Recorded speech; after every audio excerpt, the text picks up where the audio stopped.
वाल्मीकि रामायण में वर्णित भगवान श्री राम का वनवास 14 वर्षों का था और यह केवल एक कठिन यात्रा नहीं थी, बल्कि उनके जीवन का एक महत्वपूर्ण अध्याय था। यह वह समय था जब न केवल श्री राम बल्कि माता सीता और उनके छोटे भाई लक्ष्मण के धैर्य, त्याग और समर्पण की परीक्षा भी ली गई।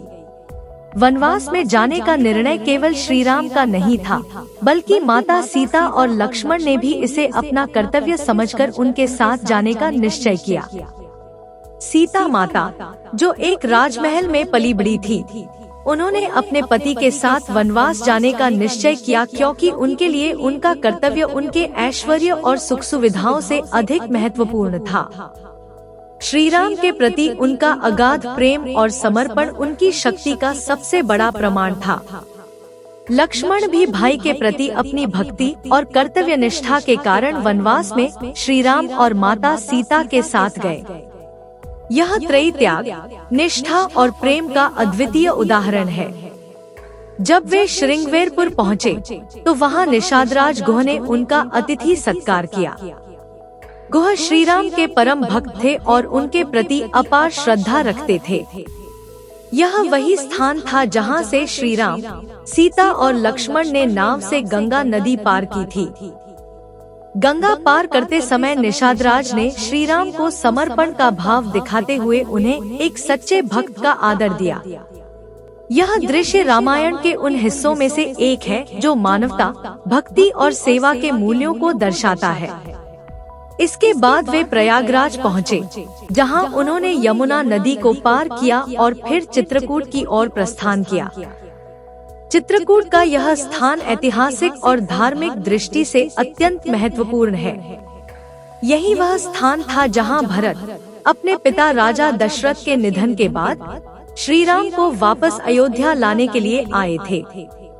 भरत का प्रेम, समर्पण और भाई के प्रति उनका आदर उस समय प्रकट होता है जब वह श्री राम से आग्रह करते हैं कि वे अयोध्या लौटकर राज्य करें।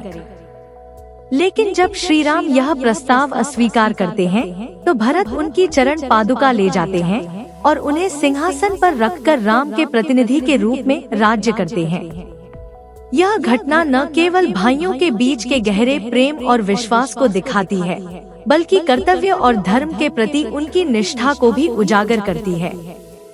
चित्रकूट के निकट स्थित अत्रि ऋषि का आश्रम भी इस वनवास यात्रा का एक महत्वपूर्ण पड़ाव था। अत्रि ऋषि और उनकी पत्नी अनुसुईया ने राम, सीता और लक्ष्मण का बड़े ही आदर और सत्कार के साथ स्वागत किया। माता अनुसुईया एक महान सती थी, जिन्हें सतीत्व का सर्वोच्च पद प्राप्त था। वे भगवान दत्तात्रेय, चंद्रदेव और दुर्वासा ऋषि की माता थी और उनके तपोबल की ख्याति दूर दूर तक फैली हुई थी। जब माता सीता ऋषि अत्रि के आश्रम में पहुंची, तो माता अनुसुईया ने उन्हें पत्नी धर्म के पालन के मार्ग पर चलने की शिक्षा दी।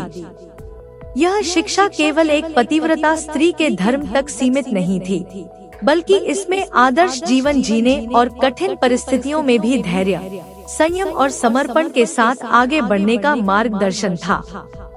यह शिक्षा उस समय की महिलाओं के लिए प्रेरणादायक थी, जब वे अपने जीवन में आने वाली चुनौतियों से जूझ रही होती थी। माता अनुसुईया ने सीता को न केवल जीवन जीने की कला सिखाई, बल्कि उन्हें वह आंतरिक शक्ति भी दी जो उन्हें आगे की कठिन यात्रा में सहारा दे सकी। माता अनुसुईया ने सीता को एक दिव्य साड़ी भेंट स्वरूप दी थी। इस साड़ी की खासियत यह थी कि यह कभी न तो मैली होती थी और न ही फटती थी। यह साड़ी अग्निदेव के आशीर्वाद से प्राप्त थी और इसमें अग्निदेव का तेज विद्यमान था। इस साड़ी को पहनकर सीता ने अपने संपूर्ण वनवास के दौरान किसी अन्य वस्त्र की आवश्यकता महसूस नहीं की। यह साड़ी सीता की निष्ठा, सतीत्व और समर्पण का प्रतीक बनी रही। अग्निदेव के आशीर्वाद से प्राप्त यह वस्त्र न केवल एक भौतिक वस्त्र था, बल्कि यह उन अदृश्य शक्तियों का प्रतीक था जो कठिन समय में एक सच्चे और समर्पित व्यक्ति के साथ रहती हैं। अत्रि ऋषि और माता अनुसुईया के आश्रम में बिताया गया समय माता सीता के लिए एक महत्वपूर्ण मोड़ था। उन्होंने यहाँ न केवल मानसिक शांति प्राप्त की, बल्कि जीवन के उन मूल्यों को भी आत्मसात किया जो उन्हें आने वाले कठिन समय में सहारा दे सके। अनुसुईया के उपदेश और उनकी भेंट स्वरूप दी गई साड़ी ने सीता को एक नए दृष्टिकोण से जीवन को देखने और कठिनाइयों से निपटने की शक्ति दी। इस पूरे प्रसंग में केवल माता सीता ही नहीं, बल्कि लक्ष्मण और श्री राम को भी अत्रि ऋषि और अनुसुईया माता से बहुत कुछ सीखने को मिला। यह शिक्षा केवल वनवास के कठिन समय के लिए नहीं थी, बल्कि यह उनके जीवन के शेष समय के लिए एक महत्वपूर्ण मार्गदर्शक सिद्ध हुई।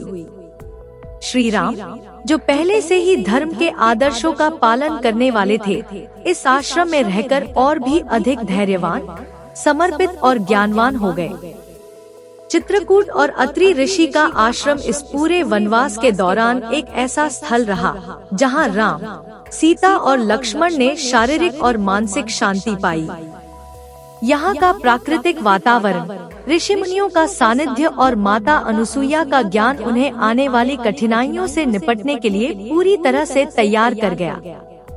अंततः यह कहानी हमें सिखाती है कि जीवन में कठिन परिस्थितियों का सामना करने के लिए केवल बाहरी साधनों की आवश्यकता नहीं होती, बल्कि आंतरिक शक्ति, धैर्य और ज्ञान ही असली सहारा बनते हैं।